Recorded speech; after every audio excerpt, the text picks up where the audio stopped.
하나님의 말씀 고린도전서 15장 10절 말씀 보겠습니다.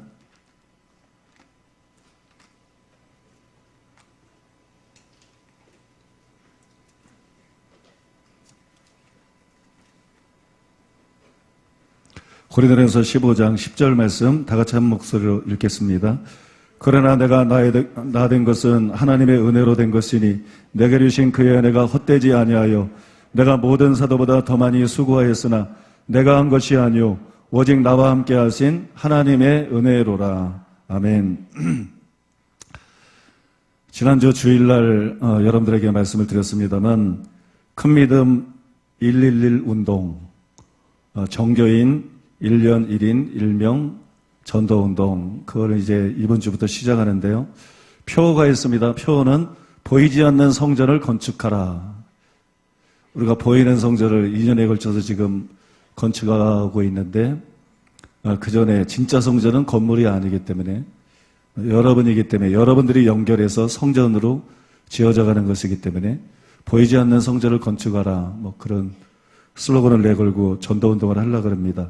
새 성전을 건축할 때까지 전 교인이 1년에 한 명씩 전도를 해서 교회에 정착시키는 거예요. 그냥 뭐 결신시키고 교회에 데려나오고 이게 아니라 교회에 정착을 시키는 것입니다.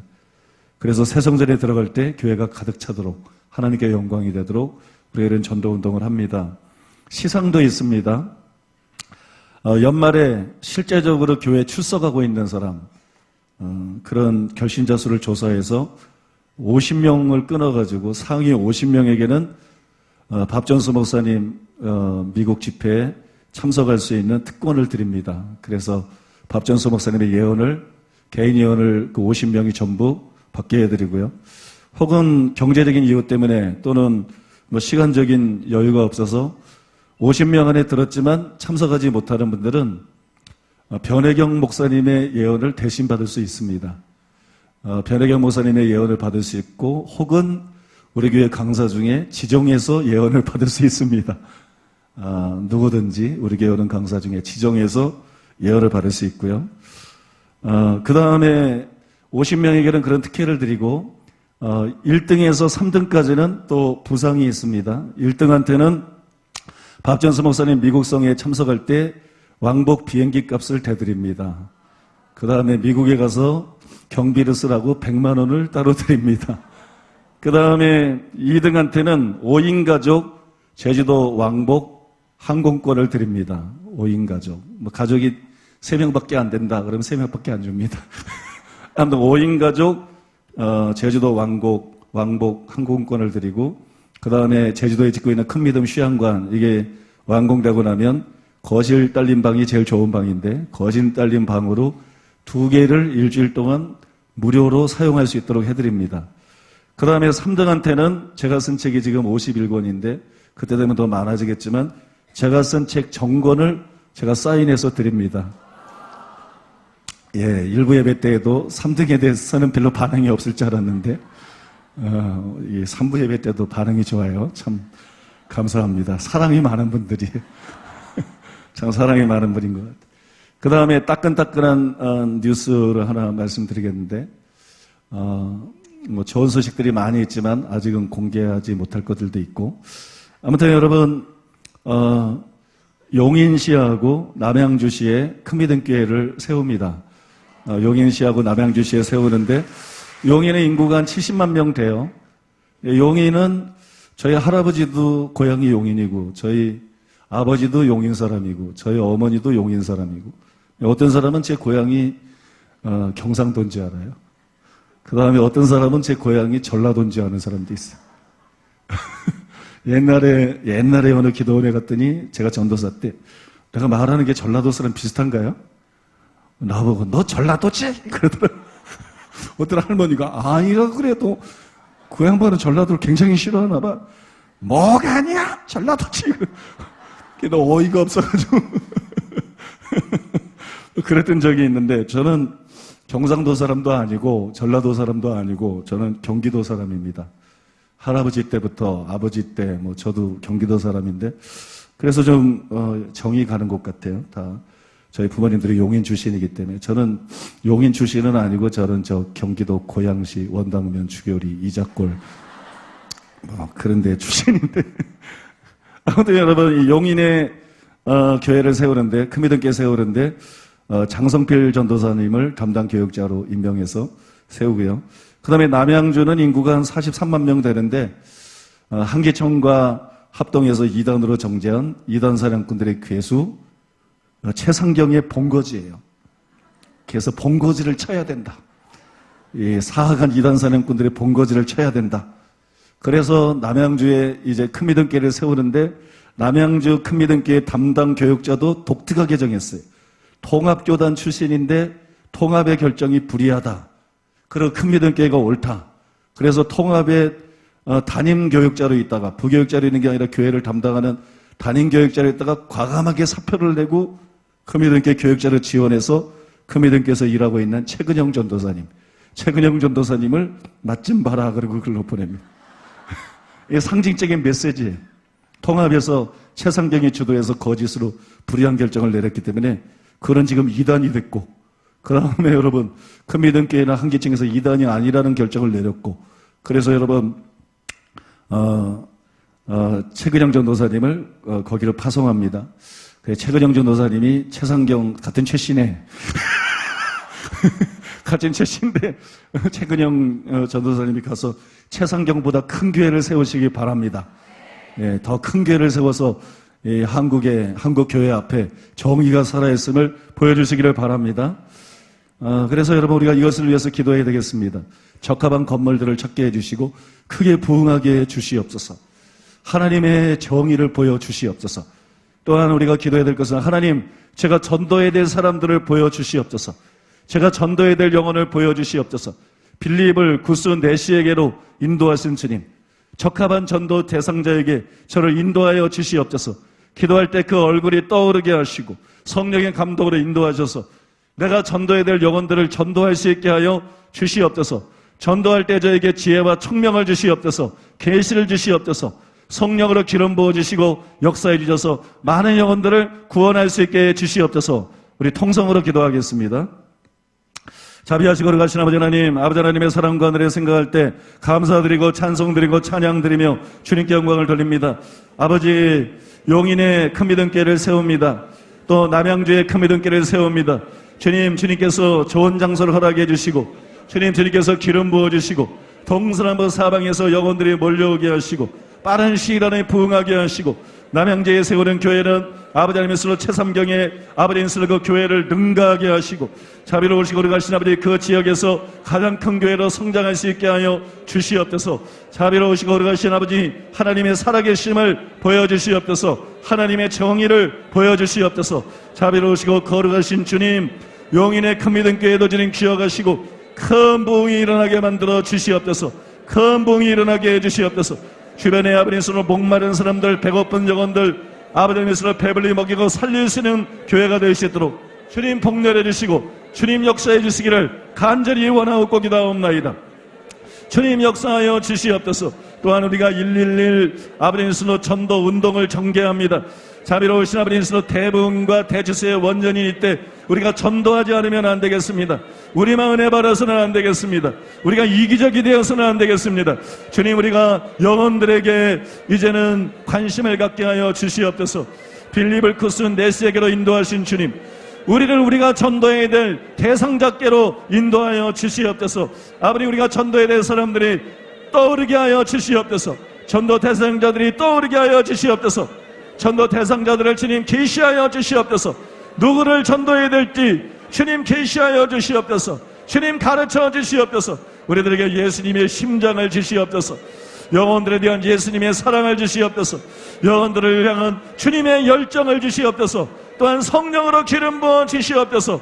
그들에게 전도할 때 마땅히 할 말을 주시옵소서. 지혜를 주시옵소서. 계시를 주시옵소서. 성령으로 기름 부어 주시고 능력을 주시옵소서. 그래서 아버지 하나님이여, 할 수 있는 한 많은 영혼들을 구원하고 교회에 정착시키게 하여 주시옵소서. 주님, 곳곳에서 영혼이 구원받게 하시고 동서남북에서 구원받은 영혼들이 몰려오게 하여 주시옵소서. 동쪽에서 서쪽에서 남쪽에서 북쪽에서 구원받은 영혼들이 몰려오게 하여 주시옵소서.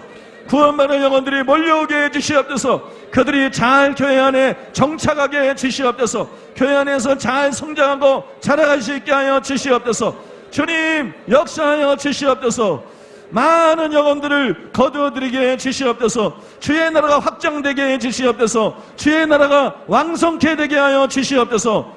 주님 역사해 주시고 은혜 베풀어 주시옵소서. 예수님의 이름으로 기도하옵나이다. 아멘. 오늘은 하나님의 은혜에 관해서 여러분들에게 마지막으로 설교하는 시간입니다. 다음 주부터는 하나님이 요구하는 선, 또 주님이 계시해 주신 선에 관해서 아주 계시적인 깊은 메시지를 전하게 될 것인데, 저도 굉장히 기대가 되는 내용이고 여러분 기대하셔도 좋을 거예요. 여러분들의 눈이 활짝 열리게 될 것이고, 우리들이 많은 강사들을 초청하면서 때때로는 마음에 공명이 안 되고 부대꼈던 많은 일들에 관해서 여러분들이 이제는 모든 것이 이해가 되고 또 분별하고 말씀 위에 굳게 서게 될 줄로 믿습니다. 그래서 여러분 사모하는 마음으로 꼭 참석하시길 바라고요. 오늘의 은혜에 대해서 설교하는 마지막 날인데, 우리가 지금까지 하나님의 은혜에 대해서 네 가지를 살펴봤습니다. 첫째로 하나님의 은혜로 구원을 받는다. 두 번째는 하나님의 은혜로 진리를 깨닫게 된다. 세 번째로 하나님의 은혜로 기적을 행하게 된다. 네 번째로 하나님의 은혜로 주의 종이 된다는 것에 관해서 살펴보았습니다. 이제 오늘은 다섯 번째로 따라해보겠습니다. 우리는 하나님의 은혜로 성공하고 번영한다. 이 부분에 관해서 말씀드리고자 합니다. 존 비비어 목사님이 코엑스에 오셨을 때 설교를 하면서 은혜를 정의하기를 이렇게 정의했습니다. 나의 자연적인 능력을 뛰어넘는 하나님의 권능의 부여, 이렇게 정의를 했습니다. 이게 진짜입니다. 은혜는 단지 값없이 구원받는 것만을 말하는 것이 아닙니다. 은혜는 능력입니다. 거룩하게 살 수 있는 능력입니다. 그리고 평범한 자를 비범하게 만들 수 있는 능력입니다. 은혜는 어리석은 자를 불러서 지혜로운 자를 부끄럽게 할 수 있는 하늘의 지혜입니다. 약한 자를 불러서 강한 자를 부끄럽게 할 수 있는 하늘의 능력입니다. 평범한 사람, 그리고 평범에도 못 미치는 자를 불러서 머리가 되게 하시고 위로 올라가게 하시고 귀족들과 함께 앉게 하시는 하나님의 호의요, 하나님의 능력입니다. 이것이 은혜입니다. 이 은혜를 저도 경험했고 존 비비어 목사님도 경험했습니다. 존 비비어 목사님은 자신이 경험한 하나님의 은혜를 이렇게 간증했습니다. 1992년 어느 날 아침 하나님은 내게 책을 쓰라고 말씀하셨다. 영원히 잊지 못할 신령한 만남이었다. 나는 학교에 다닐 때 국어를 싫어했고 대학 입시 때도 언어 영역에서 낙제했다. 그래서 공대에 갔던 것이다. 그런 내게 책을 쓰라고 하시다니 하나님이 정말 사람을 잘못 고르신 것 같았다. 나는 10달 동안 불순종하며 책을 쓰지 않았다. 그런데 2주 안에 두 여자가 똑같은 메시지를 들고 나를 찾아왔다. 존 비비어, 하나님이 쓰라고 주신 내용을 당신이 글로 쓰지 않는다면 그분은 메시지를 다른 사람에게 주실 것이고 당신은 불순종에 대한 심판을 받을 것입니다. 두 번째 여자의 말을 듣고서 나는 하나님이 두려워 종이와 펜을 꺼냈다. 첫 책을 써놓고도 나는 누가 이걸 출판해 주겠어 라는 생각과 계속 싸웠다. 나는 잘 알려진 사람이 아니었고 그때까지 교인이 100명 안팎인 교회들에서만 말씀을 전했으며 인구 3천의 중서부 소읍에서 자란 중고등부 전도사 출신이었다. 내 메시지가 어떻게 일반 대중에게 전해질 것인지 막막했다. 하지만 하나님이 하라고 하셨으니 계속 밀고 나갔다. 마침 내가 살던 도시에 기독교 출판사가 하나 있어서 그곳에 나의 첫 원고를 넘겼다. 몇 주 동안 아무 연락이 없었다. 전화를 해봤더니 높은 사람이 책이 너무 설교조라서 출판할 마음이 없습니다. 라고 대답했다. 중략하고 결론을 말씀드리면 존 비비어 목사님은 지금 세계적인 베스트셀러 작가지요. 그런데 누가 글재주가 없는 존 비비어를 이렇게 만들었습니까? 그것이 하나님의 은혜입니다. 존 비비어처럼 저 역시 글을 잘 못 쓰는 사람이에요. 저는 어렸을 때 문학소년이 아니었어요. 저는 그림 그리는 소년이었어요. 그림은 잘 그렸지만 글재주가 없었습니다. 글짓부려 제가 받은 상이라고는 학교에서는 한 번도 상을 못 받았어요. 교회에서 주일학교 때 그것도 요절을 외우고 가지 않아가지고 외우는 걸 참 싫어하기 때문에 요절을 외우고 가지 않아서 회개하는 글을 하나 썼는데 장려상을 줬어요. 그게 제가 글 써서 받은 상의 전부입니다. 그런데도 제가 처음에 쓴 지옥에 가는 크리스천들은 은혜출판사 최고의 베스트셀러가 되었습니다. 지금까지 제가 하나님의 은혜로 51권의 책을 썼습니다. 3권의 책이 제 머릿속에 있습니다. 아마 계속해서 책들을 쓰게 될 것입니다. 제가 어떻게 이렇게 할 수 있었을까요? 그것은 하나님의 은혜입니다. 하나님의 은혜 때문에 가능한 것입니다.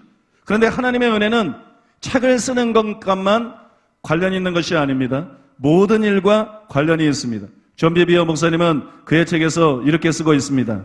우리는 은사와 소명이 다 다르기에 모두 목사나 교사가 될 수 없다.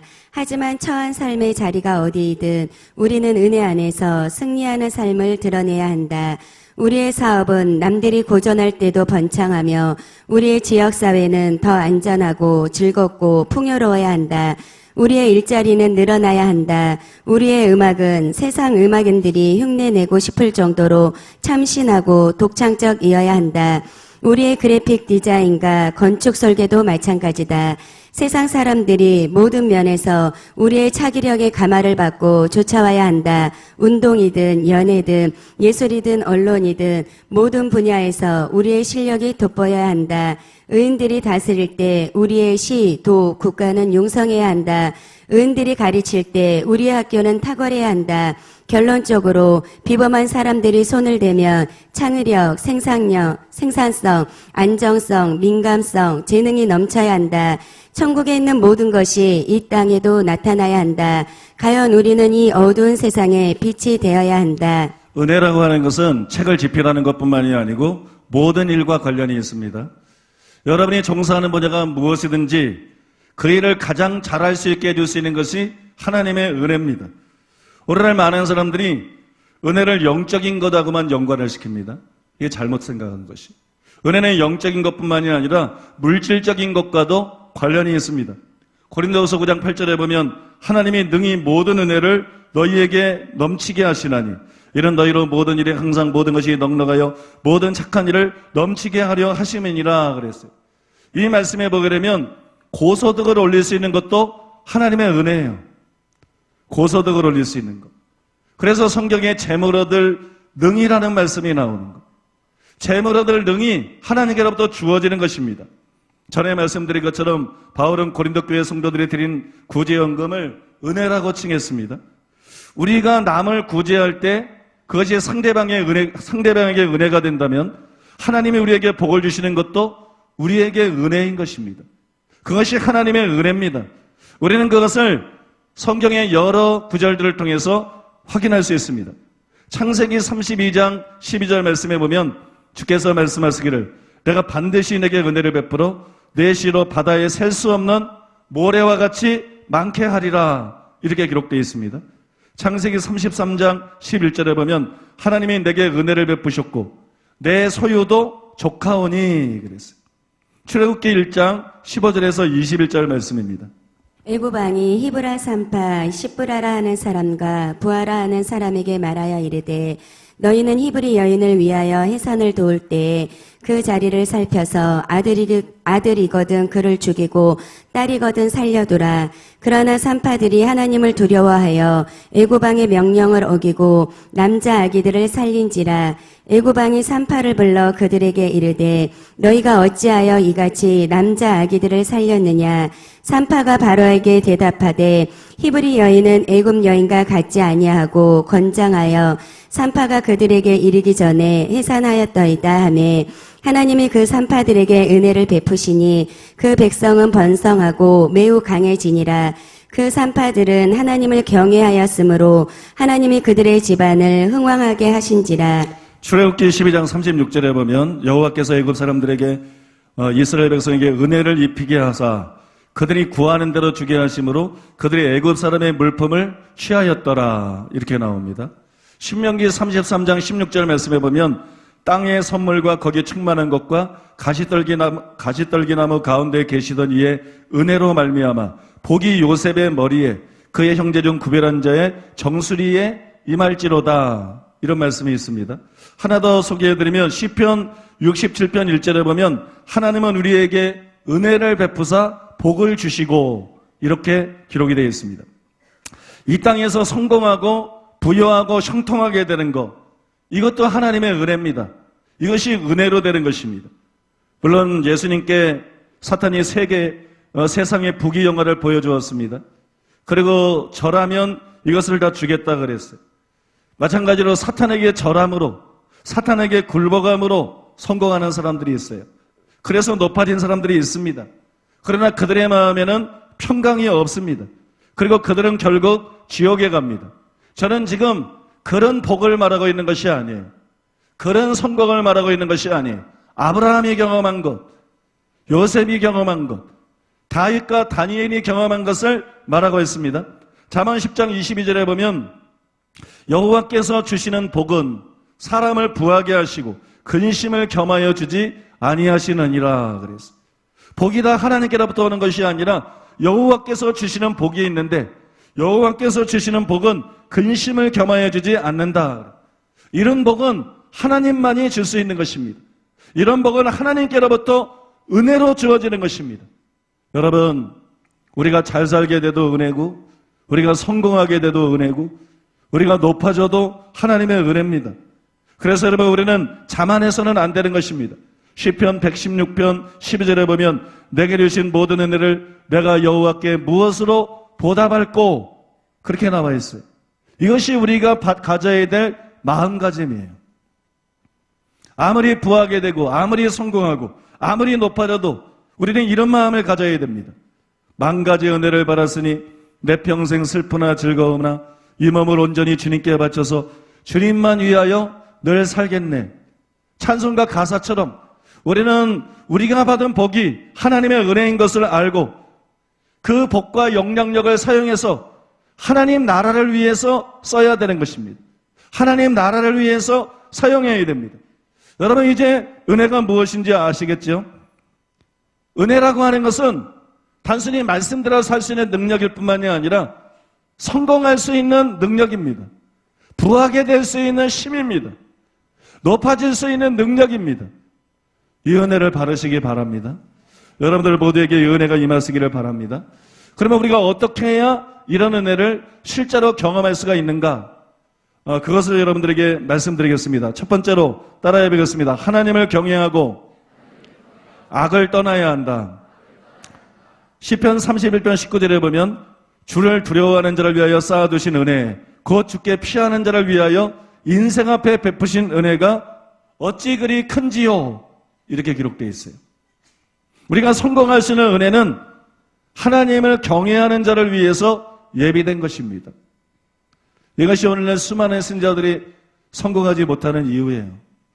하나님을 경외하지 않기 때문이에요. 예수님을 믿는다고 말하지만, 교회에 다니지만 하나님을 경외하지 않습니다. 하나님을 경외하지 않기 때문에 이런 은혜를 받지 못합니다. 하나님을 경외하고 악을 떠나야 됩니다. 예레미야 5장 25절에 보면 너희 허물이 이러한 일들을 물리쳤고 너희 죄가 너희로부터 좋은 것을 막았느니라 그래서 참 번역이 좀 문제가 있는 것 같아요. 개역 한글 성경에 보니까는 뒷부분이 너희 죄가 너희에게 오는 좋은 것을 막았느니라 더 분명하게 나와 있어요. 공동번역 성경에 보면 너희 죄가 들어오는 복을 차버린 것이다, 그렇게 나와 있어요. 죄라고 하는 것은 복을 차버립니다. 이걸 절대로 잊으면 안 됩니다. 죄는 복을 차버립니다. 불신자들뿐만이 아니라 심지어는 신자들까지도 너무나 많은 사람들이 복을 차버리는 삶을 살아가고 있어요. 목회자들도 예외가 아니고 복을 차버리는 삶을 살아가고 있어요. 여러분, 하나님을 경외해야 됩니다. 이걸 대신할 수 있는 건 없어요. 하나님을 경외해야 돼요. 악에서 떠나야 됩니다. 죄를 끊어 버려야 됩니다. 그래야만 하나님이 주시는 복을 받을 수 있습니다. 하나님이 주시는 복은 근심을 겸하여 주지 않는다 그랬는데 악인에게는 평강이 없다 그랬어요. 어떻게 여러분 악인의 마음속에 근심이 없을 수가 있겠습니까? 그래서 여러분들이 하나님이 주는 복을 받으려면 반드시 하나님을 경외해야 되고 죄를 떠나야 됩니다. 믿습니까? 하나님을 경외하시기 바랍니다. 두 번째로 따라해 보겠습니다. 성령의 음성을 듣고 그 인도를 따라가야 한다. 많은 사람들이 자기 머리를 의지합니다. 머리를 의지하고 살아갑니다. 이것이 그들의 실패의 원인이에요. 설교 실패의 원인, 목회의 실패의 원인, 선교의 실패의 원인, 사업의 실패의 원인, 모든 일이 다 마찬가지예요. 자기 머리를 의지하기 때문에 실패합니다. 잠언 3장 5절에서 6절에 보면 너는 마음을 다하여 여호와를 신뢰하고 내 명철을 의지하지 말라. 너는 범사의 그를 인정하라. 그리하면 내 길을 지도하시리라. 그래서 자기 명철을 의지하면 안 됩니다.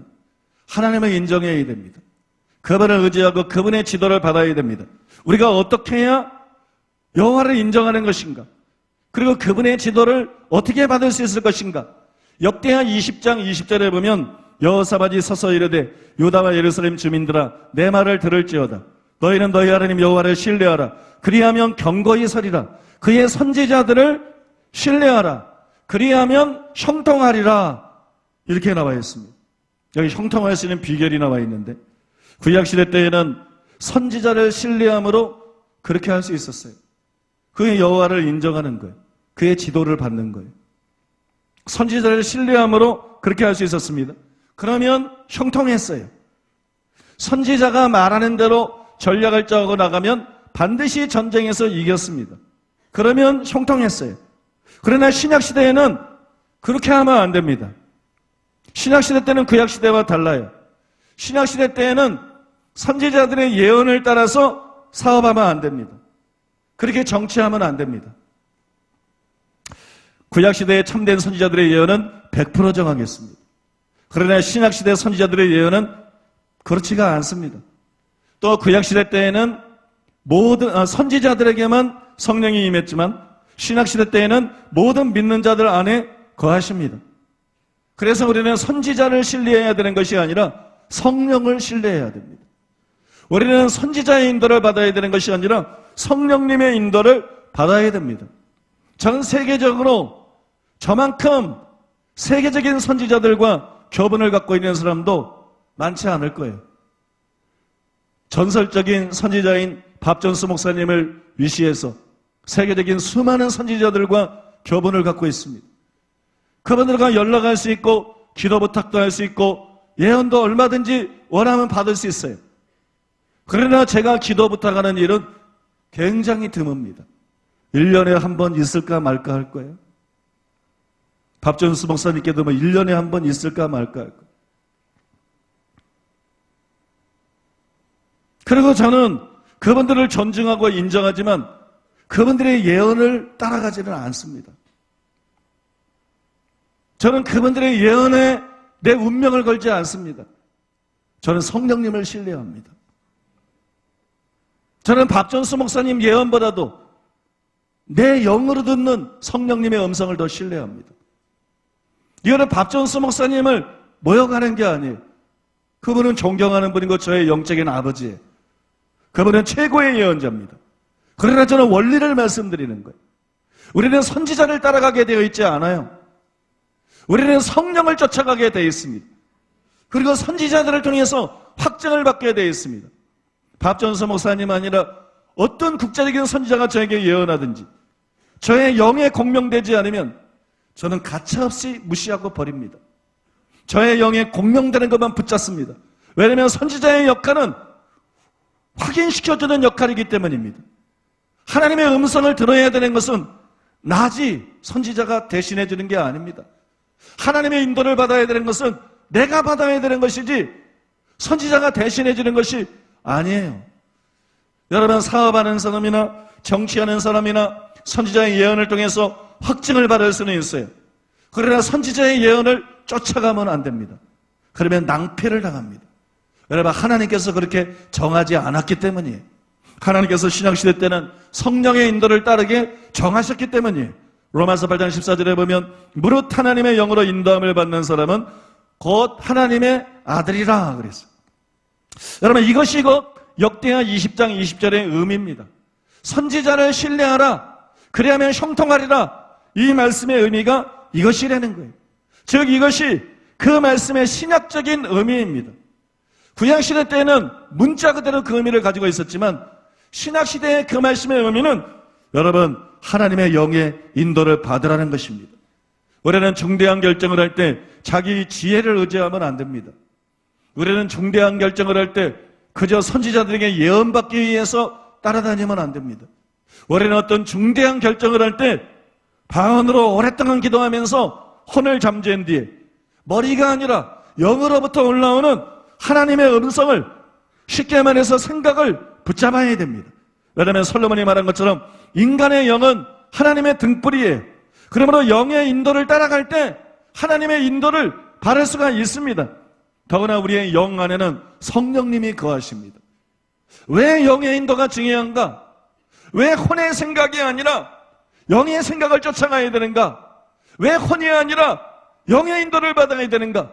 지식이나 정보가 아니라 영의 인도를 받아야 되는가? 우리의 영 안에는 성령님이 계십니다. 성령님이 거하십니다. 그분은 어떤 분이냐 그러면 그분은 우리를 거듭나게 하고 거룩하게 하시는 분일 뿐만 아니라 그분은 모사가 되시는 분이십니다. 그분은 최고의 모사가 되는 분이에요. 지혜와 청명의 신이요, 모략과 재능의 신이요, 지식과 여호와를 경외하는 신입니다. 그분은 최고의 모사이십니다. 성령님은 모략의 영입니다.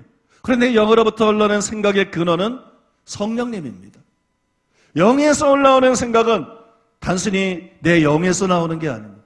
영에서 올라오는 생각은 성령님께로부터 나오는 것입니다. 그 안에 계시는 성령님께로부터 나오는 것이, 그것을 따를 때 우리는 최고의 모사가 되시는 성령님의 인도를 따르는 것이 됩니다. 그리고 성령님의 인도를 따르면 모든 일이 잘 되게 되어 있습니다. 반드시 승리하게 되어 있습니다. 반드시 형통하게 되어 있습니다. 그러므로 여러분, 반드시 성령의 인도를 따라가야 됩니다. 이것이 굉장히 중요합니다. 여러분이 실패했다 그러면 첫 번째로는 하나님을 경외하지 않아서 그래요. 죄 때문에 그렇습니다. 악을 떠나지 않아서 그래요. 그 문제를 해결하지 않으면 다른 방법이 없어요. 성령의 인도를 따라간다고 해도 소용이 없습니다.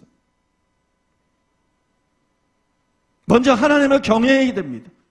그리고 죄를 떠나야 됩니다. 이것이 형통의 기초입니다.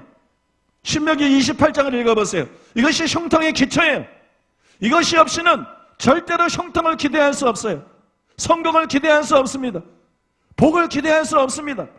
그 다음에 여러분이 실패했다 그러면, 하나님 말씀대로 사는 대로 실패했다 그러면 하나님의 음성을 듣지 않아서 그렇습니다. 여러분 생각대로 살아서 그렇습니다. 다른 사람의 말을 따라서 그렇습니다. 하나님의 음성을 들어야 됩니다. 성령의 인도를 쫓아가야 됩니다. 그렇지 않으면 절대로 성공할 수 없습니다. 여러분, 이것은 사활적으로 중요한 것이에요. 하나님을 경외하고 그분의 음성을 따르는 것, 그분의 인도를 받는 것. 그러면 모든 목회자가 성공하게 되어 있습니다. 그러면 모든 교회가 부흥하게 되어 있습니다. 그러면 모든 사업이 잘 되게 되어 있습니다. 여러분이 하는 일이 무엇이든지 다 잘 되게 되어 있습니다. 믿습니까? 이건 절대적인 거예요.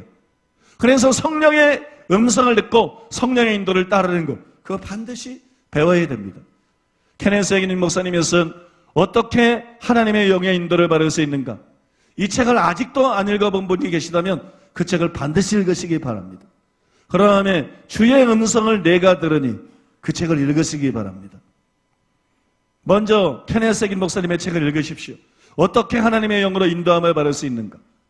그 다음에 제가 쓴 주의 음성을 내가 들으니, 여러분들이 주의 음성을 이미 듣고 있습니다. 양이기 때문에. 그런데 어떤 것이 주의 음성인지 정확하게 모르기 때문에 하나님의 인도를 무수히 놓치고 있습니다. 주의 음성을 내가 들으니 그 책을 읽으십시오. 그래서 여러분 숙지하시기 바랍니다. 성령의 인도를 따라서 결정하고 살아가게 되시기를 바랍니다. 그러면 여러분들은 운명이 바뀌게 될 것입니다. 여러분 운명이 바뀔 것입니다. 모든 것이 바뀔 것입니다. 그렇게 하게 되면 시간은 조금 걸리겠지만 반드시 여러분의 운명이 바뀔 것입니다. 세 번째로 따라하겠습니다. 하나님의 믿음을 가지고 말로 다스려야 한다.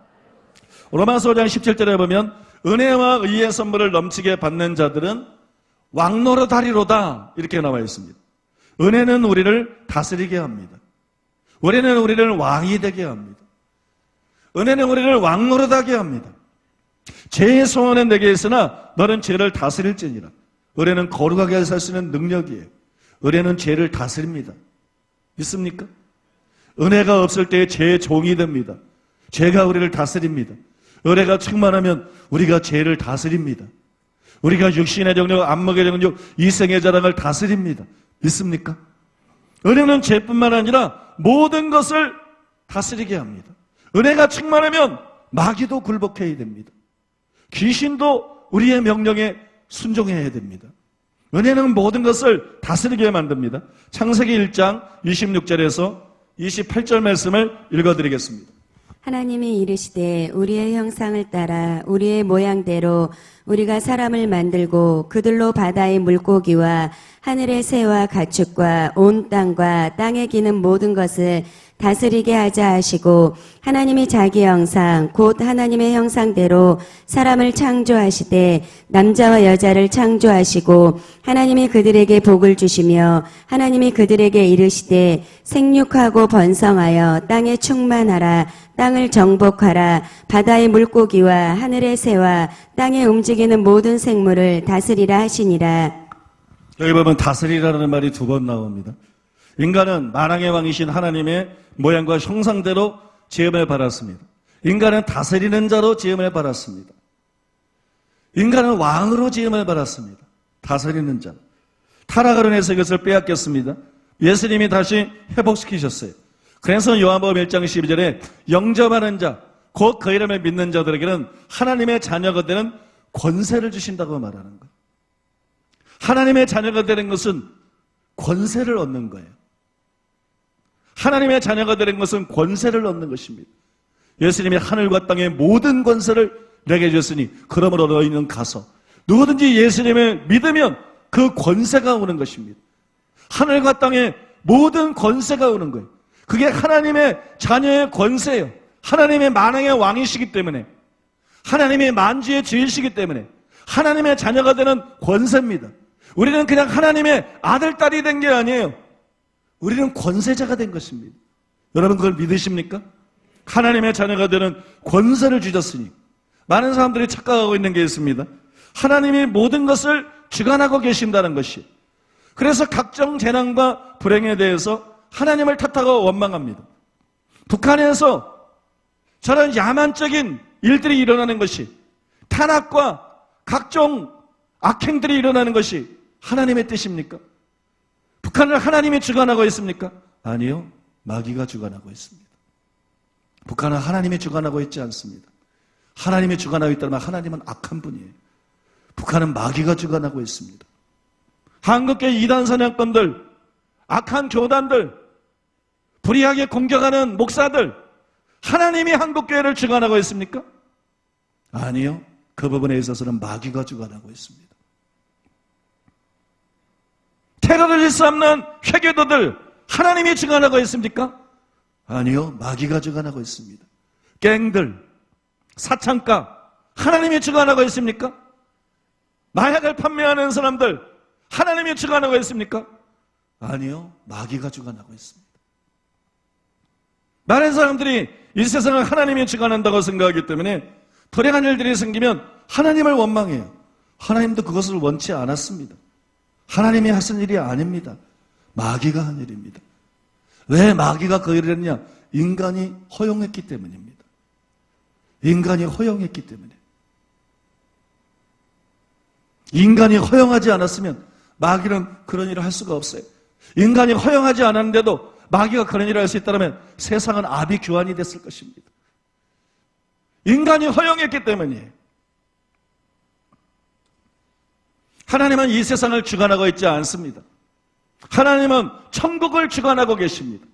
천국을 온전히 주관하고 계셔요. 그래서 천국에는 질병이 없어요. 도둑질이 없어요. 깽이 없어요. 지진도 없어요. 전쟁도 없어요.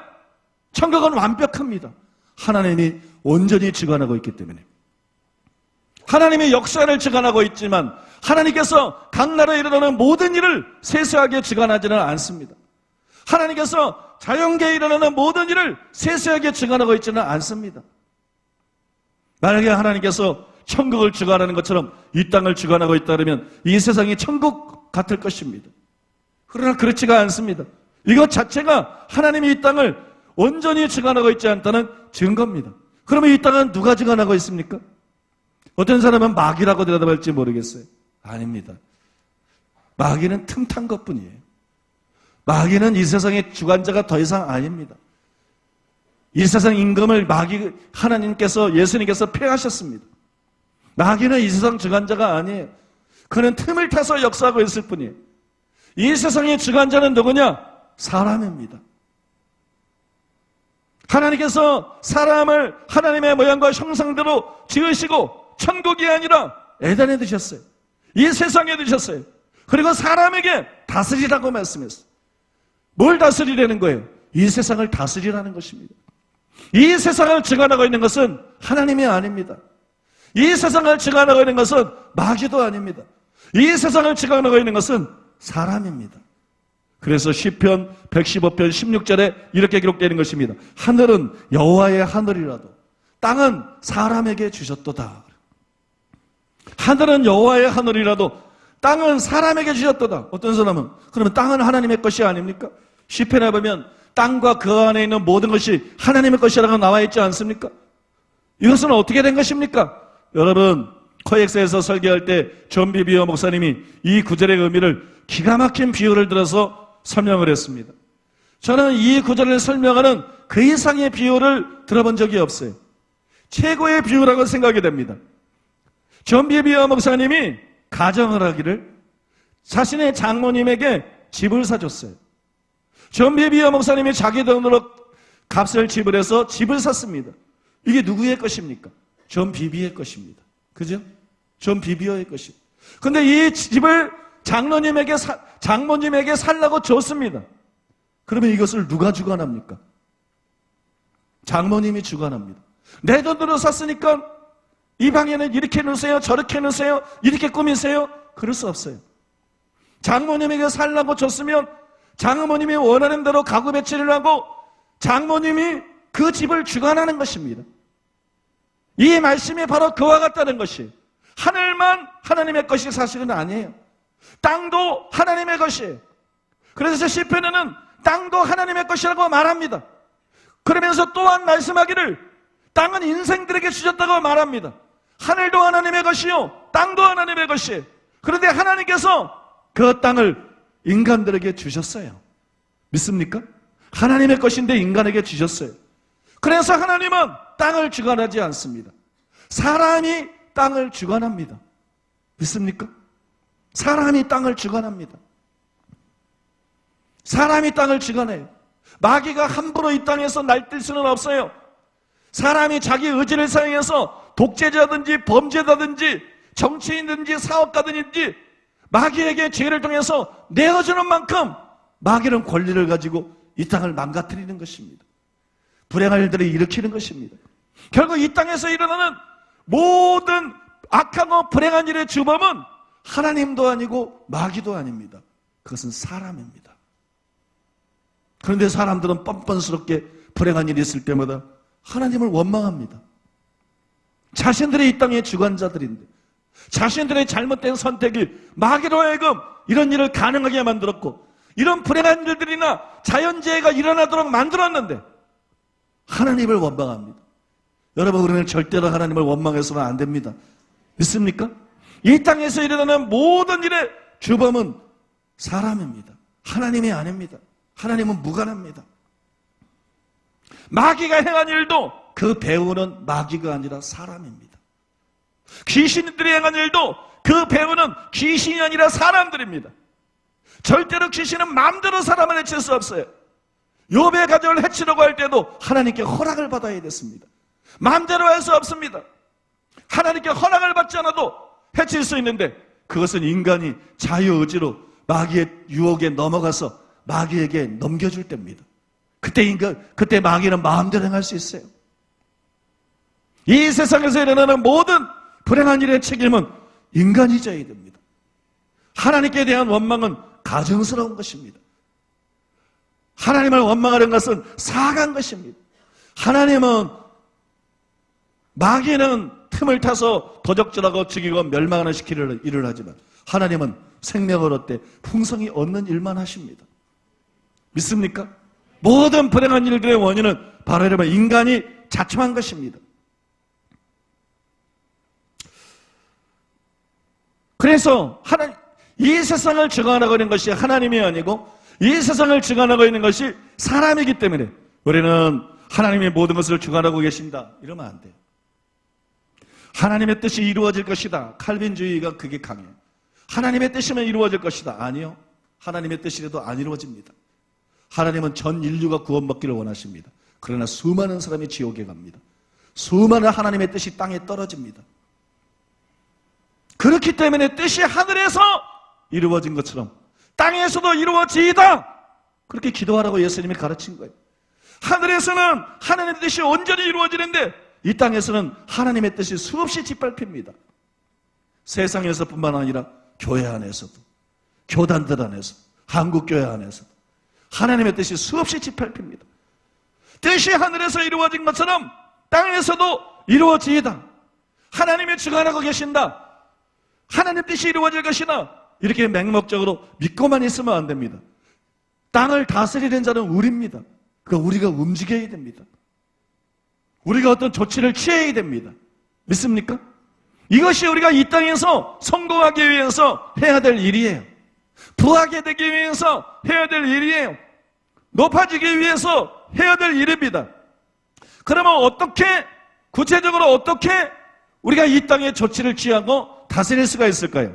마가복음 4장 35절에서 41절 말씀을 읽어드리겠습니다. 그날 저물 때 제자들에게 이르시되 우리가 저편으로 건너가자 하시니 그들이 무리를 떠나 예수를 배에 계신 그대로 모시고 가매 다른 배들도 함께 하더니 큰 강풍이 일어나며 물결이 배에 부딪혀 들어와 배에 가득하게 되었더라.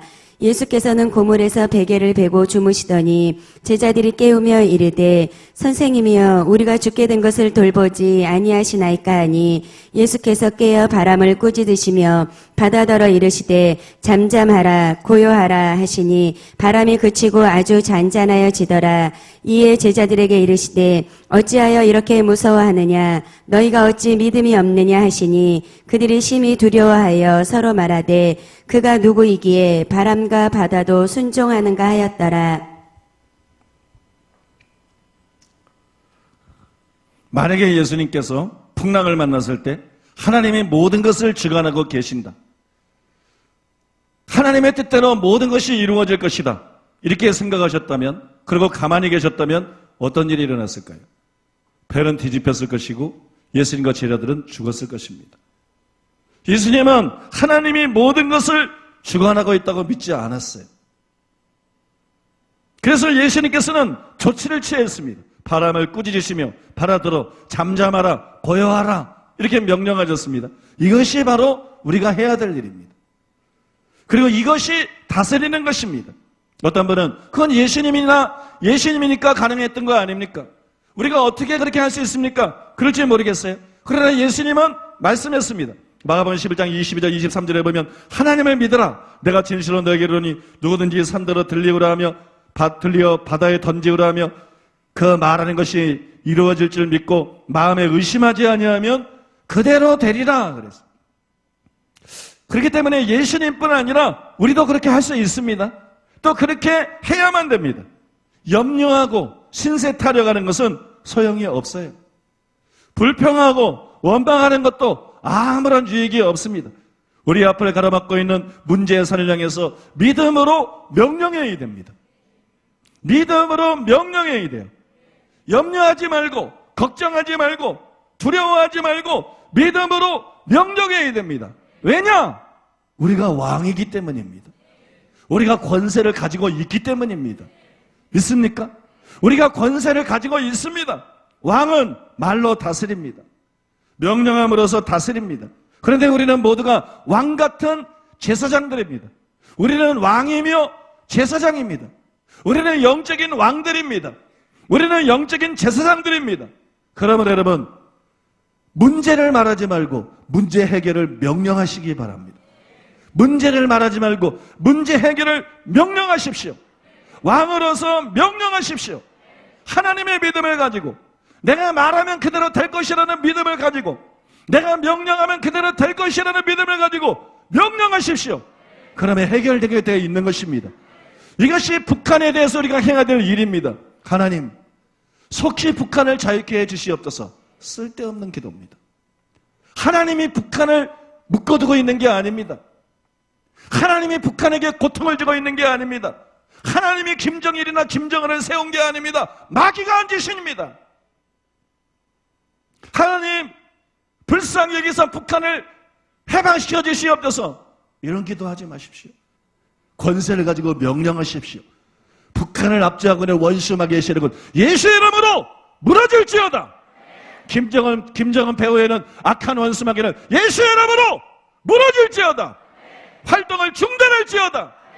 하나님, 속히 큰 믿음교회에 대한 불의한 이단 시비가 끝나게 해주시옵소서. 그렇게 기도하지 마세요. 예수님이 큰 믿음교회 이단으로 불의하게 거짓으로 몰리도록 만드신 것이 아니에요. 마귀가 한 것이에요. 이단 사람꾼들 배후에서 그들 속에 있는 마귀가 한 것이에요. 그들을 장악하고 있는 마귀가 한 것이에요. 정치적인 이대 위원들 그들 배후 역사하는 마귀가 한 짓이에요. 마귀는 거짓말쟁이요, 거짓의 압입니다. 그들이 마귀에게 속하지 않았다면 큰 믿음교회에 대해서 그렇게 거짓말을 지어낼 수는 없습니다. 목사는 신자는 그럴 수 없어요. 마귀에게 속한 것입니다. 이것은 마귀의 역사인 것입니다. 그러므로 여러분, 마귀에게 명령하시기 바랍니다. 기도하지 말고 마귀에게 명령하세요. 이단 시비 배후에는 원수마귀의 세력은 예수 이름으로 묶임을 바를지어다. 현대정교 배후 추동세력 원수마귀는 예수 이름으로 묶임을 바를지어다. 통합과 각 불의한 교단의 정치 목사들 배후에 있는 더러운 귀신들은 예수 이름으로 묶임을 바를지어다. 너희들의 활동을 중단할지어다. 여러분, 믿음으로 명령하면서 나가야 됩니다. 염려하지 말고 믿음으로 명령하면서 나가야 됩니다. 믿습니까? 친북 좌파 배후에 있는 것도 마귀입니다. 귀신입니다. 귀신은 도적질하고 죽이고 멸망시키는 것입니다. 여러분, 명령하시기 바랍니다. 대한민국 친북 좌파 배후의 역사는 원수마귀의 세력 귀신들은 예수 이름으로 묶임을 바를지어다. 국민들의 눈을 어둡게 만들고 젊은 세대의 눈을 어둡게 만들고 양심을 마비시키고 이성을 교란시키고 속게 만드는 원수마귀의 세력은 예수 이름으로 묶임을 바를지어다. 예수 이름으로 결박을 바를지어다. 이게 우리가 해야 될 일이에요. 신세 타령하고 있다고 되는 게 아니에요. 원망하고 불평한다고 되는 게 아니에요. 우리는 왕들입니다. 우리에게는 권세가 있습니다. 우리의 말은 역사합니다. 그러므로 여러분, 이루어질 때까지 명령해야 되는 것입니다. 하나님의 믿음을 가지고 명령해야 되는 것입니다. 그러면 문제는 해결되고 형통하게 되어 있는 것입니다. 하나님의 역사하고 있는 것이 보이지 않습니까?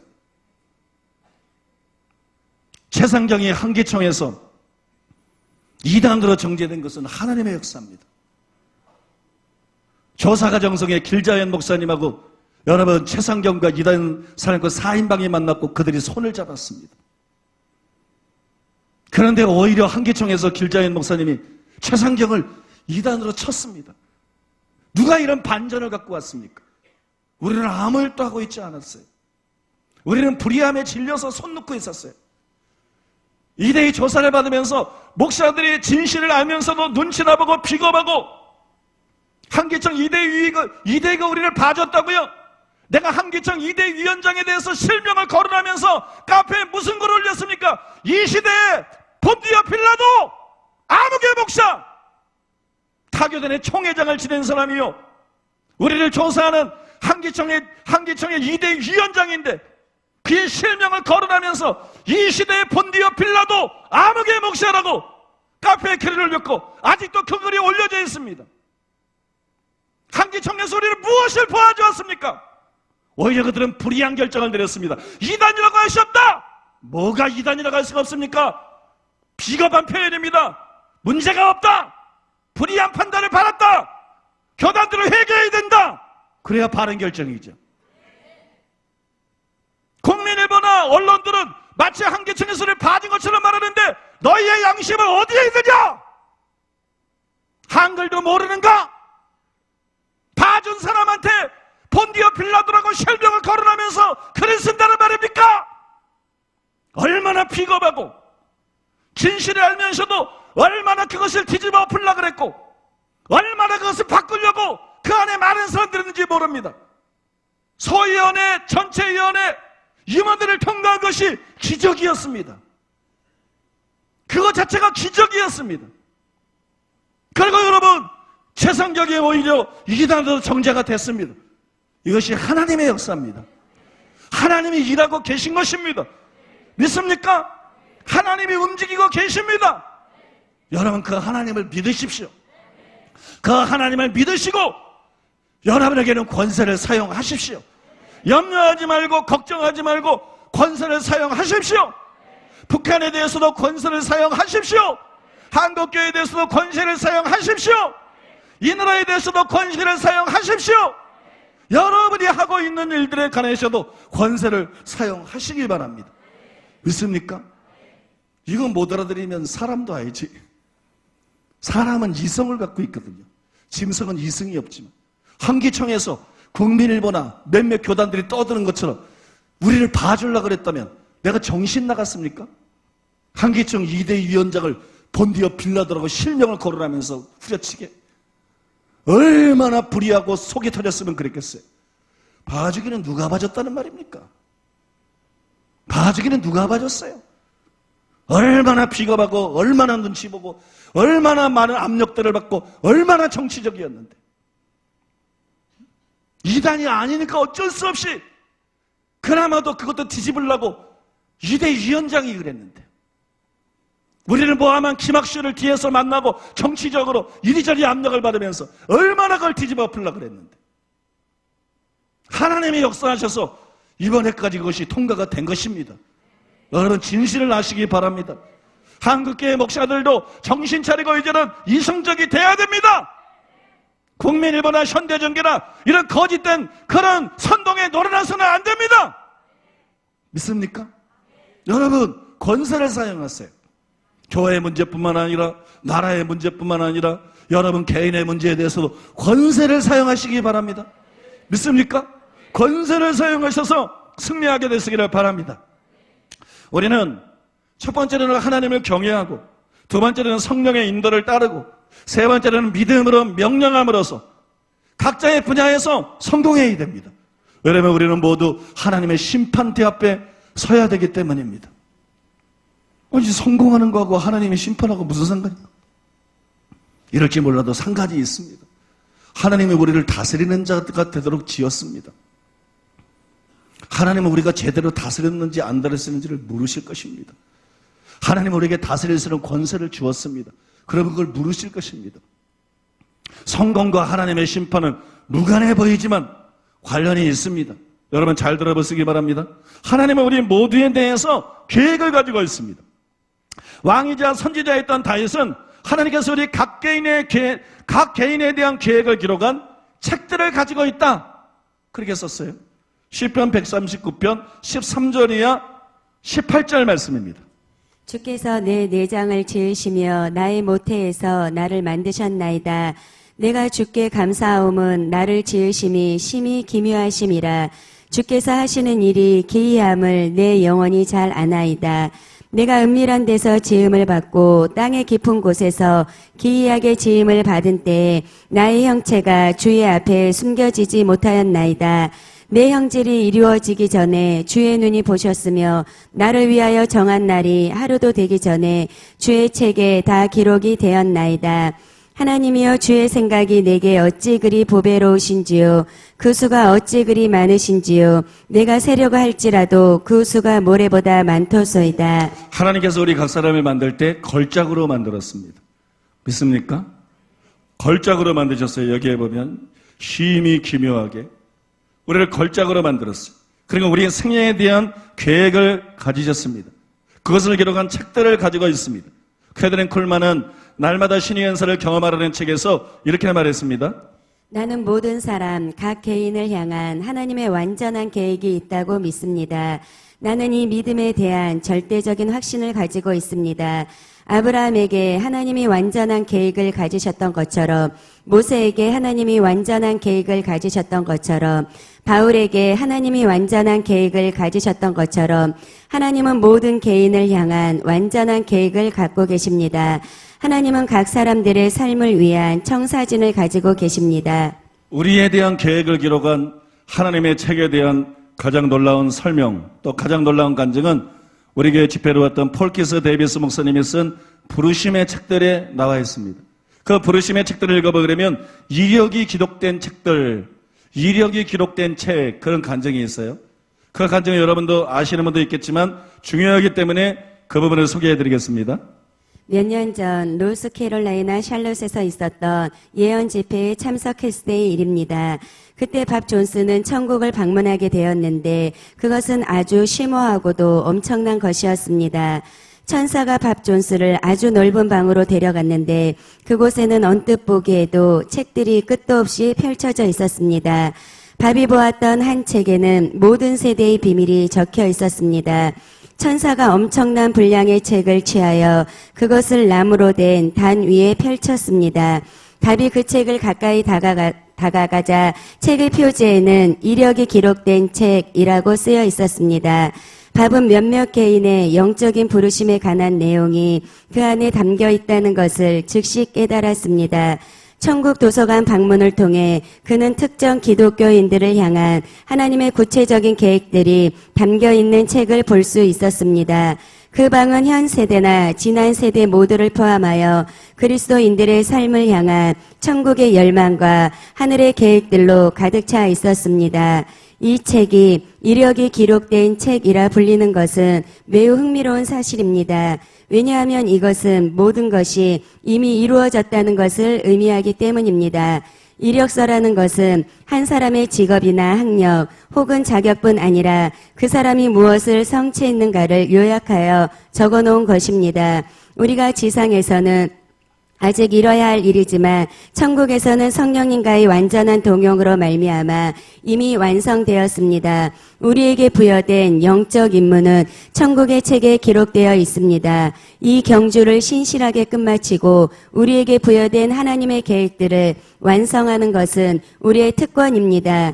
밥 존스에게는 천국 방문 중에 그가 알고 지내던 사람들의 부르심을 읽는 것이 허락되었습니다. 그들 대부분은 삶에 위임된 영적인 여행을 막 시작했다는 것을 알게 되었습니다. 이력이 기록된 책에서 본 첫 번째 내용은 밥 존스 자신에 관한 내용이었습니다. 밥의 삶 가운데 위임된 것과 이미 성취한 일들을 비교해 보니 단지 작은 부분만이 이루어진 것을 알게 되었습니다. 이 영적 경험에서 밥 존스는 사도 바울과 사도 요한의 거룩한 이력을 또한 읽을 수 있었습니다. 놀랍게도 그가 발견한 것은 요한과 바울의 세대에 주어진 부르심이 우리 세대에 위임된 부르심과 별로 다르지 않다는 것이었습니다. 심지어 많은 경우 우리 시대에 예정된 부르심에 초대교회 때보다 더 많은 영적 기회들이 부여되어 있었습니다. 초대교회 사도들은 교회가 탄생되고 하나님 나라의 씨앗을 뿌리는 그러한 시기에 살았습니다. 우리는 그때 뿌려진 모든 씨앗이 성숙하여 추수되는 시기에 살고 있습니다. 그가 바울과 요한의 이력이 기록된 책을 읽을 때 사도적인 교회를 탄생시킬 초자연적인 성취가 기록된 페이지를 발견했습니다. 기록된 많은 부분들이 성경적 사건들과 일맥상통한 부분도 있었고 다른 부분도 있었습니다. 이번 천국 방문을 통해서 밥은 2세를 향한 하나님의 계획이 과거와 비교해서 동일하게 중요하다는 것을 명백히 알게 되었습니다. 비록 초대교회 사도들이 주님과 함께 이 땅에서 사역을 하며 함께 지냈을지라도 이 세대를 위해 계획된 영적인 과업은 초대교회를 탄생시켰던 위대한 초대 사도들에게 주어진 과업만큼이나 중요하고도 심오한 것입니다.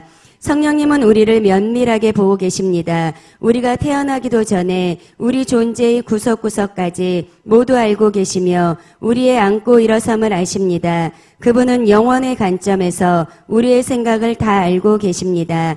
선지자 다윗은 이 사실을 깨닫고 우리의 삶에 관한 기록들이 매우 중요한 가치를 지닌다는 것을 인정했습니다. 만약 우리가 주님의 기록들을 세려고 한다면 그 수가 너무 방대해서 우리의 이해를 넘어설 것입니다. 여러분, 예언이 어디서 나오는 것 같아요? 개인 예언 중에서 많은 부분은 이 책에서 나옵니다. 그에게 어떤 부르심이 있는지, 하나님이 그를 미래에 어떻게 쓰기를 원하시는지, 하나님께서 그에게 어떤 계획을 갖고 있는지, 개인 예언에 대한 많은 부분들이 이 책의 내용을 계시적으로 접하는 거예요. 계시적으로 접해서 예언을 하는 것입니다. 하나님께서는 우리 인생에 대한 하나님의 계획을 기록하고 있는 책을 가지고 있어요. 예전에도 말씀드렸지만 저는 자녀가 무엇이 되었으면 꼭 그런 게 없었어요. 그 이유는 뭡니까? 내 계획은 의미가 없기 때문이에요. 또 자녀들의 꿈이 무엇인지 전 관심이 없어요. 그들이 뭐가 되기를 원하는지 그것도 의미가 없어요. 중요한 건 뭐냐? 그에 대한 하나님의 계획을 기록한 책에 뭐라고 쓰여져 있느냐? 하나님은 어떤 목적을 가지고 이 자녀를 이 땅에 보냈느냐? 목사가 되는 게 제일 좋은 것이 아니에요. 어떤 사람에게는 정치인이 되는 것이 제일 좋은 것이에요. 어떤 사람은 사업가가 되는 것이 제일 좋은 것이에요. 돈 버는 게 2루나 3루가 아닙니다. 어떤 사람은 학자가 되는 것이 제일 좋은 일이에요. 어떤 사람은 의사가 되는 것이 제일 좋은 일입니다. 어떤 사람들은 연예인이 되는 것이 제일 좋은 일이에요. 그게 하나님 나라를 위해서 제일 좋은 일이에요. 그 자신을 위해서도 제일 좋은 일이에요. 저는 저의 자녀들이 하나님이 되기를 원하는 그 사람이 되기를 원합니다. 하나님이 목적하시는 그 파트에서 일하기를 원합니다. 꼭 무엇이 되기를 원하는 그런 게 없어요. 그러나 지금은 목회자로 쓰기를 원한다는 그런 제가 어느 정도 확신을 갖고 있기 때문에 자녀들이 목사가 되기를 원합니다. 저는 처음에는 자녀들에 대해서 원하는 게 아무것도 없었어요. 항상 굉장히 오랫동안 그랬어요. 10년이 넘도록. 자녀가 무엇이 되기를 원하는가? 하나님이 계획하신 대로 되기를 원한다. 목사가 제일 좋은 게 아니다. 그건 종교적인 생각이다. 정치가가 제일 좋을 수도 있고, 학자가 제일 좋을 수도 있고, 판사나 변호사가 제일 좋을 수도 있고, 사업가가 제일 좋을 수도 있고, 모르는 것입니다. 믿습니까? 우리는 여러분 부르심을 쫓아가야 될 줄로 믿습니다. 그런데 코엑스에서 열린 전비비어 목사님 집회에서 저는 참으로 인상적인 말을 들었습니다. 요한계시록에 보면 심판 때 책들이 펴진다는 말씀이 나옵니다. 계시록 20장 11절에서 12절에 나오는데 읽지는 않겠습니다. 그 보좌 위에 심판 때 책들이 펴 있는데 전비비어 목사님은 이때 펴질 책들이 바로 시편에 나오는 각 사람 인생에 대한 계획을 하나님이 기록한 책이다. 그렇게 해석을 했어요. 심판날 그 책에 기록된 대로 제대로 사명을 감당했는가? 그 일을 다 이루었는가? 이것을 대조하면서 심판하신다는 거예요. 그런 주장을 했습니다. 저는 잘 모르겠어요. 심판날 실제로 펴질 책이 그 책인지는 잘 모르겠어요. 그러나 심판의 원리 중에 하나가 그거라는 것은 틀림이 없습니다. 그래서 여러분 참 교훈적이고 매력 있는 해석이라고 생각합니다. 시편에 보면 다윗이 이렇게 고백했습니다. 시편 40편 7절에 보면 그때 내가 말하기를 내가 왔나이다. 나를 가리켜 기록한 것이 두루마리 책에 있나이다. 다윗은 무엇을 위해서 살았습니까?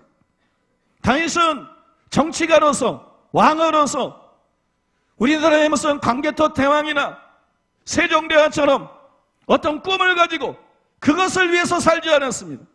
다윗은 두루마리 책에 기록된 그것을 성취하기 위해서 살았습니다. 자신에 대한 하나님의 계획, 자신에 대한 하나님의 뜻을 성취하기 위해서 살았습니다. 그래서 다윗에 대한 다른 기록에 보면 자기의 세대에 하나님의 뜻을 쫓아서 하나님을 섬겼다, 이렇게 기록되어 있습니다. 우리는 여러분, 하나님을 섬기는 자가 되면 안 돼요. 하나님의 뜻을 쫓아서 하나님을 섬겨야 돼요. 자기 뜻을 쫓아서 하나님을 섬기면 안 됩니다. 하나님의 뜻을 쫓아서 하나님을 섬겨야 됩니다. 우리나라에 여러분, 교회들이 많습니다. 개척교회들이 많습니다. 교회들의 70%, 80%가 미자립 교회라는 말들이 있습니다.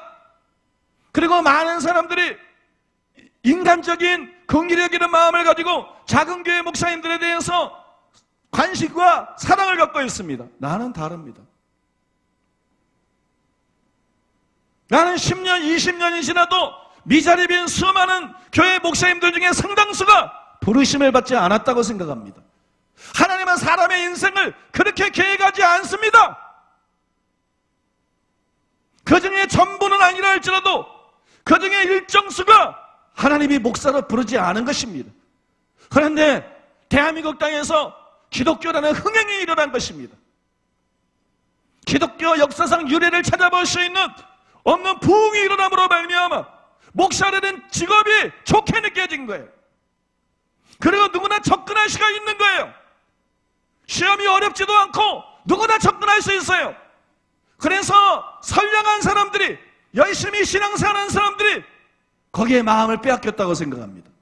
집사가 되었으면 너무나 좋았을 사람이 목사가 돼버린 것입니다. 안수 집사가 되었으면 너무나 좋았을 사람이 목사가 된 것입니다. 목회는 사람 좋은 거 가지고 할 수 있는 게 아닙니다. 목회는 착한 거 가지고 할 수 있는 게 아닙니다. 목회는 인격이나 열심 가지고 할 수 있는 것이 아닙니다. 목회는 은사가 있어야 하는 것입니다. 사도, 선지자, 복음자라는 자, 목사, 교사, 이 모든 것은 은사라는 것을 아십니까? 단순히 직임이 아니라 은사인 것입니다. 그것은 하늘로부터 주어지는 것입니다. 그것은 구한다고 받는 것이 아닙니다. 그것은 하나님의 뜻대로 성령이 나눠주시는 것입니다. 원래 정해지는 하나님의 뜻이 있는 것입니다. 그 뜻을 따라 어떤 사람에게는 사도적인 은사와 기름 부음이, 어떤 사람에게는 선지적인 은사와 기름 부음이, 어떤 사람은 복음 전하는 자, 목사, 교사의 은사와 기름 부음이 부어지고, 인간의 지식, 인간의 능력, 인간의 재능, 열심, 인격, 이런 거로 목회하시는 게 아니에요. 오직 그 기름 부음과 은사로 하는 것입니다. 하나님의 은혜로 하는 것입니다. 하나님께 부름을 받지 않았기 때문에 신실하지만, 착한 사람이지만, 열심히 있지만 목회를 제대로 할 수가 없는 것입니다. 교회가 성장할 수가 없는 것입니다. 이것이 진실입니다. 어린이 여러분, 혼적으로 모든 걸 보면 안 돼요. 영적으로 보고 알아야 되는 것입니다.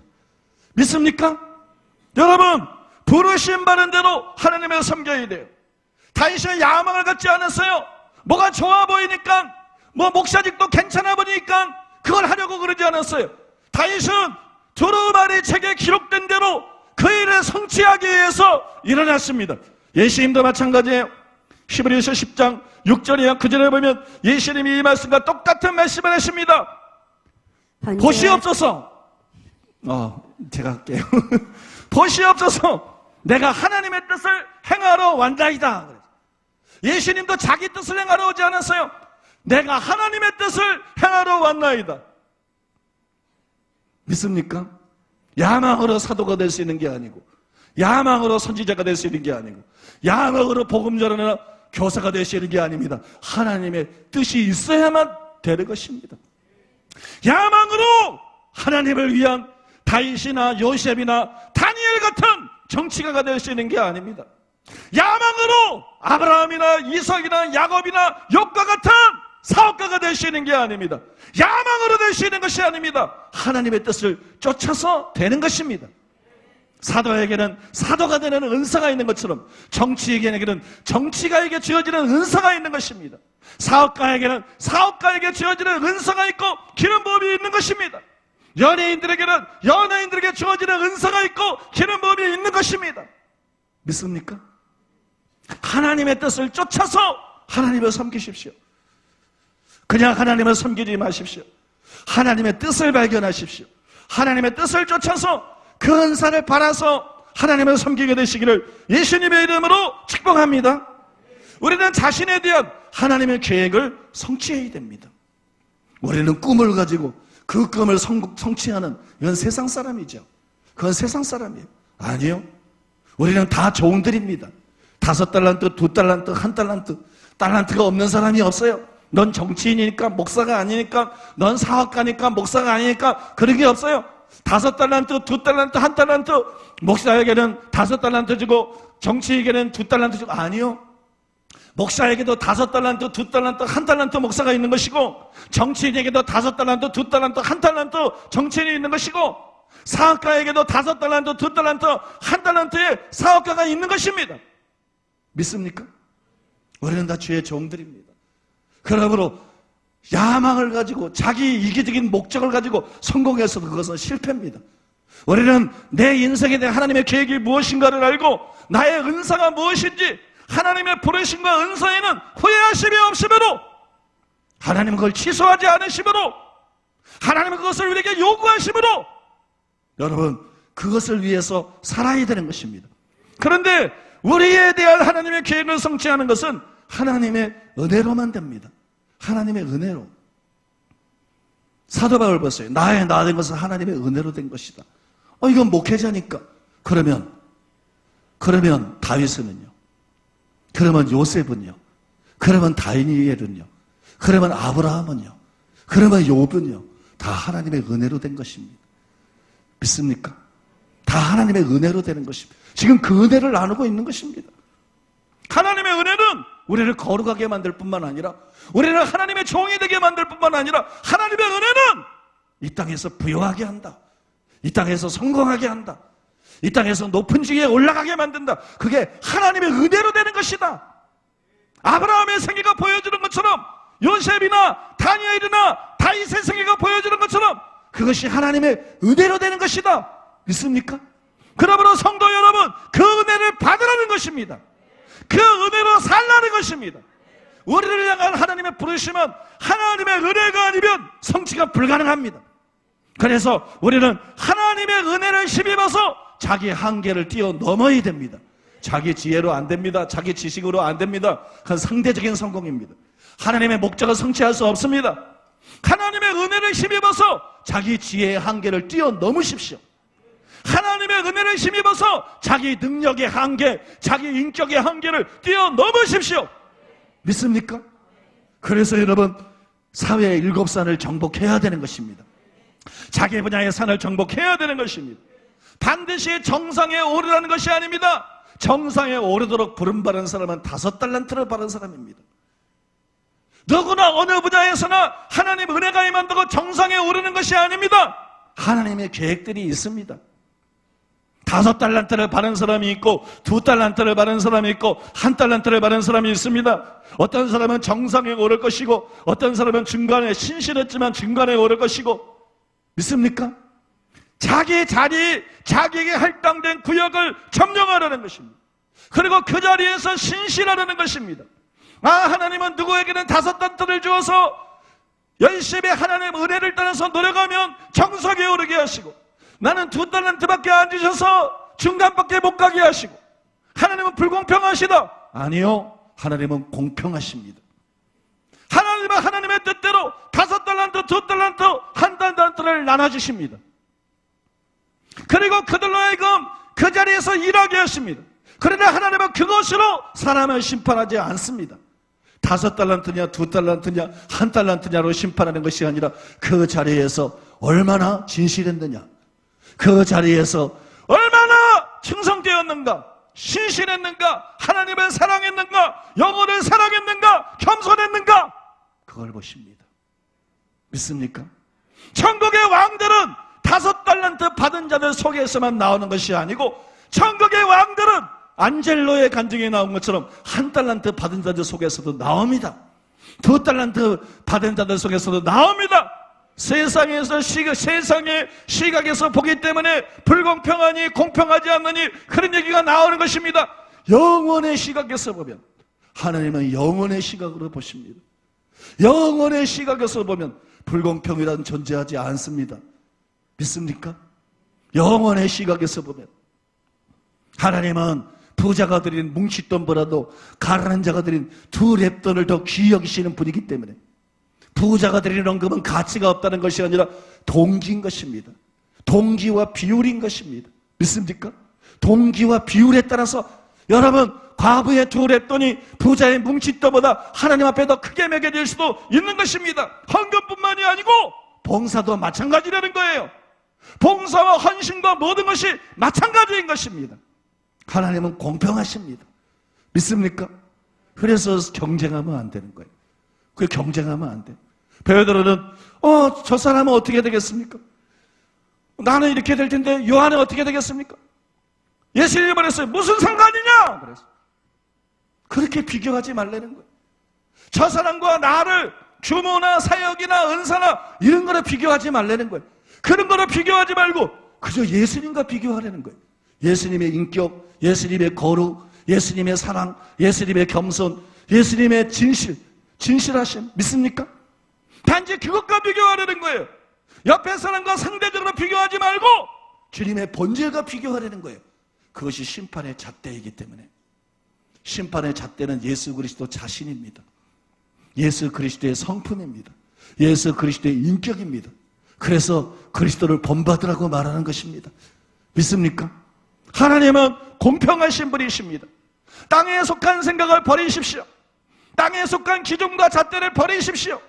영원한 잣대, 하나님이 가시고 계신 잣대를 가지고 여러분 자기 있는 자리에서 겸손하면 되는 것입니다. 진실하면 되는 것입니다. 신실하면 되는 것입니다. 충성되면 되는 것입니다. 사랑의 동기로 모든 일을 하면 되는 것입니다. 그러면 여러분 천국에서 큰 자가 되는 것입니다. 천국에서 큰 자가 되는 것은 좋은 것이지만 여러분 천국에서 크기 경쟁이나 하라고 하나님은 우리를 부르신 것이 아닙니다. 하나님과 우리와의 관계는 우정의 관계입니다. 우정의 관계는 크고 작고의 관계가 아닙니다. 우정의 관계는 진심의 관계입니다. 진심과 신실과 사랑의 관계입니다. 믿습니까? 그것이 우리를 지으신 목적입니다. 그것이 우리가 추구해야 될 최고의 것입니다. 천국의 보좌에 앉는 것이 우리가 추구해야 될 최고의 것이 아니고 주님과 친밀해지는 것이 우리가 추구해야 될 최고의 것입니다. 주님과 아무런 막힌 것이 없는 것이 주님과 아무런 막힌 것이 없는 온전한 교제를 갖는 것이 주님과 연합되는 것이 우리가 추구해야 될 최고의 것입니다. 그것이 여러분 최고의 영광입니다. 그것이 최고의 상급입니다. 그것이 최고의 행복입니다. 믿습니까? 여러분 그것을 추구하는 저 여러분 되시기를 예수님의 이름으로 축복합니다. 끝으로 이 말씀을 드리고 말씀을 마치고자 합니다. 전비비와 목사님 은혜라는 책에 보니까 이런 글이 나와 있습니다. 은혜는 삶의 모든 영역에서 우리 자신의 힘을 초월하는 능력을 준다. 그래야 하나님을 기쁘시게 하며 비범하게 살게 해준다. 하나님이 그렇게 정하신 이유는 간단하다.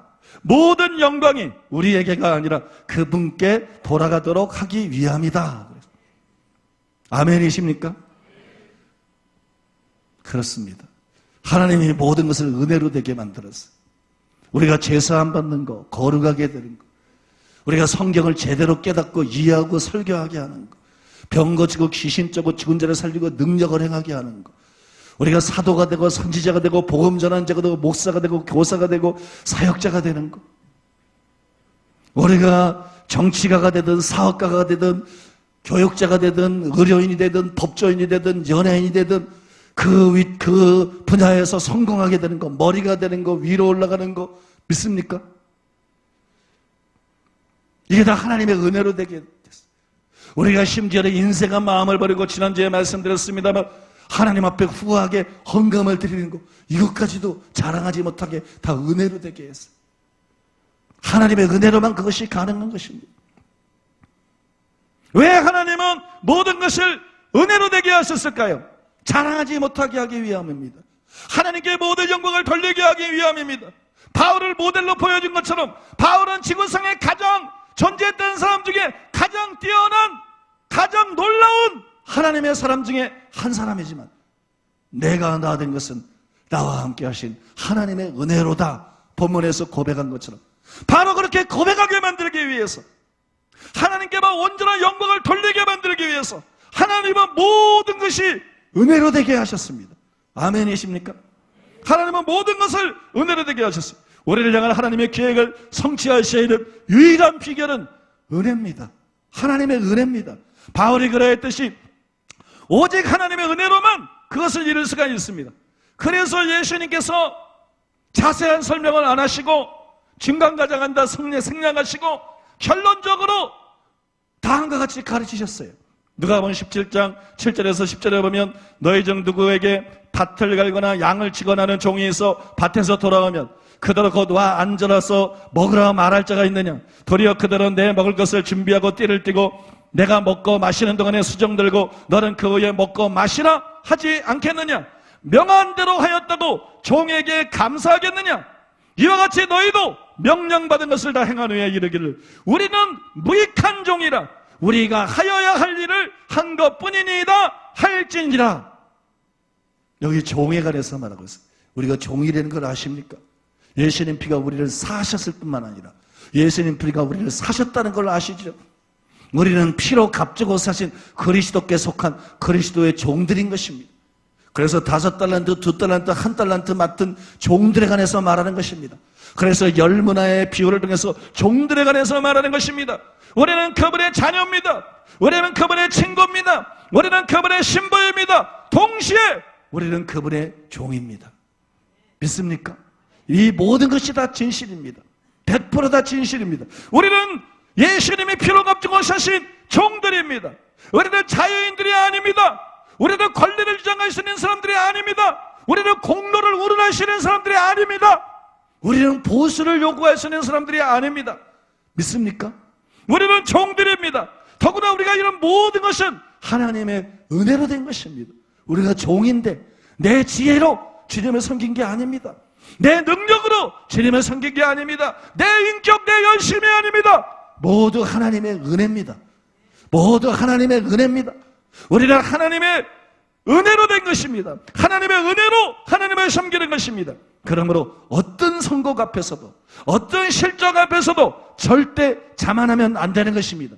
공로를 자기에게 돌리지 말고 모든 영광을 하나님께 돌려야 됩니다.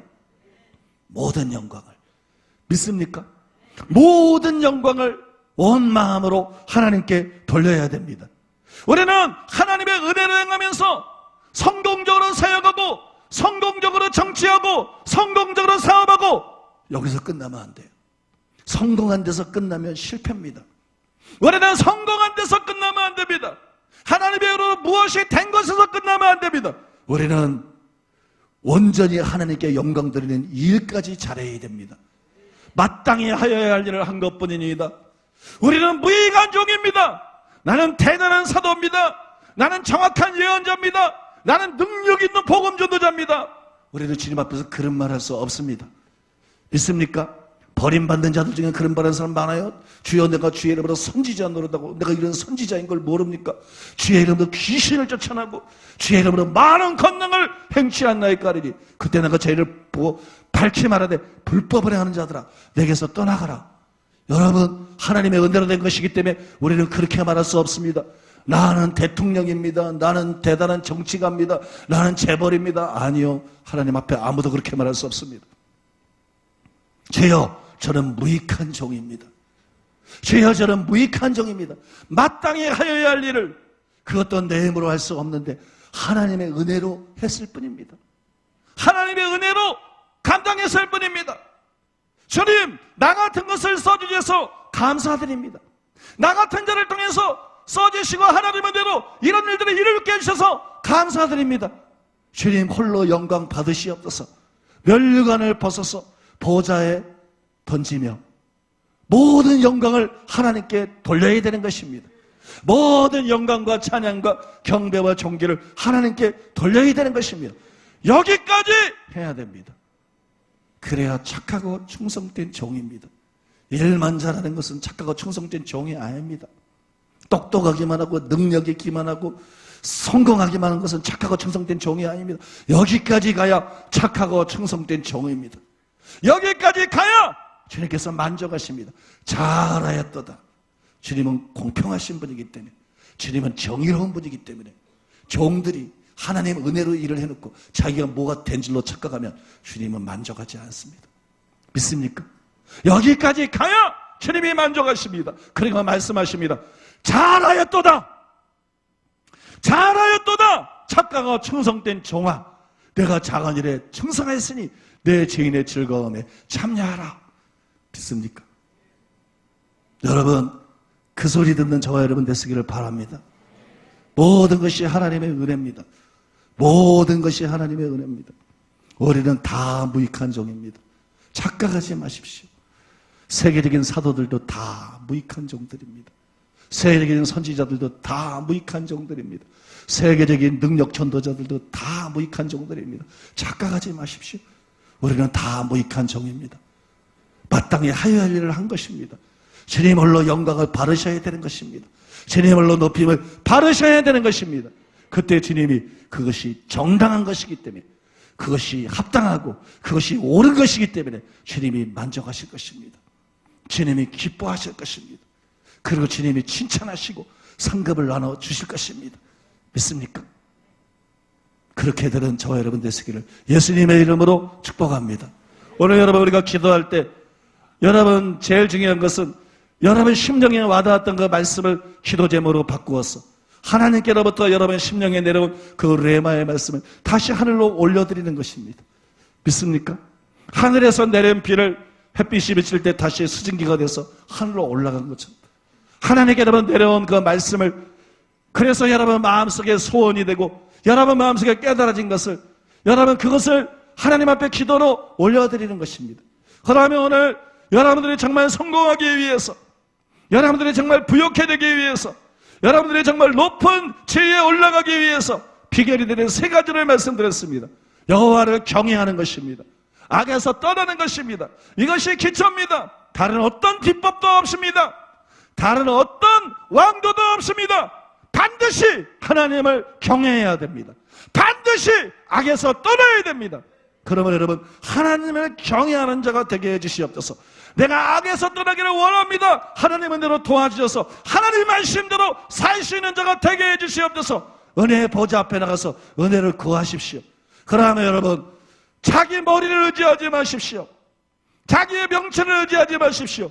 여호와를 의지하십시오. 그분을 인정하십시오. 그분의 인도를 받으십시오. 머리가 아니라 영의 귀를 기울이십시오. 여러분 영 안에는 성령님이 거하십니다. 여러분의 영은 여호와의 등불이기 때문에 그 인도를 받아 나가게 되면 하나님의 인도를 받는 것이 됩니다. 성령의 인도를 받으면 성령의 모사가 베푸는 모략을 따르는 것이기 때문에 여러분 이길 수도 있는 것이 아니라, 이길 가능성이 높은 것이 아니라 반드시 이깁니다. 반드시 승리합니다. 반드시 성공합니다. 그것은 100%입니다. 주님의 음성을 정확하게 따라가면 반드시 문제가 해결됩니다. 반드시 이깁니다. 반드시 부하게 됩니다. 반드시 성공합니다. 반드시 높아집니다. 주님 제 영이 민감하게 해주시옵소서. 지혜와 계시함을 부어주시고 지혜를 통해서 계시를 통해서 나에게 말씀하실 때 내 영이 즉각 알아듣게 하시고 그 인도하심을 따라가게 하여 주시옵소서. 그래서 선지자를 신뢰하라. 그러면 형통하리라는 말씀이 나에게 그대로 이루어지게 하여 주시옵소서. 응하게 하여 주시옵소서.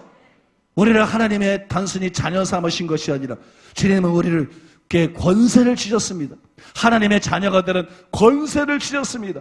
땅과 하늘의 모든 권세를 주셨습니다. 우리는 권세를 가진 자들입니다. 우리는 왕들입니다. 우리는 이 땅에 대해서 책임을 가지고 있는 사람이요, 우리가 조치를 취해야 되고 우리가 다스려야 될 자들입니다. 그러므로 믿음을 가지고 명령하십시오. 믿습니까? 믿음을 가지고 여러분 앞길을 가로막고 있는 것을 명령하십시오. 여러분의 가슴을 진도로 있는 것을 향해서 명령하십시오. 북한을 향해서 명령하고 이단 선언권들을 향해서 명령하고 여러분 명령하십시오. 여러분의 문제를 향해서 명령하십시오. 그래서 그것이 순복하게 하시기 바랍니다. 하나님께서 여러분에게 주신 권세로 다스리시기를 바랍니다. 다스리십시오. 모든 것을 바로 잡으십시오. 그래서 승리하는 여러분 되시기 바랍니다. 그리고 모든 영광을 하나님께 올려드리는 저 여러분 되기를 바랍니다. 들은 말씀 기억하면서 10분 동안 통성으로 기도하겠습니다. 은혜 하나님 찬양합니다.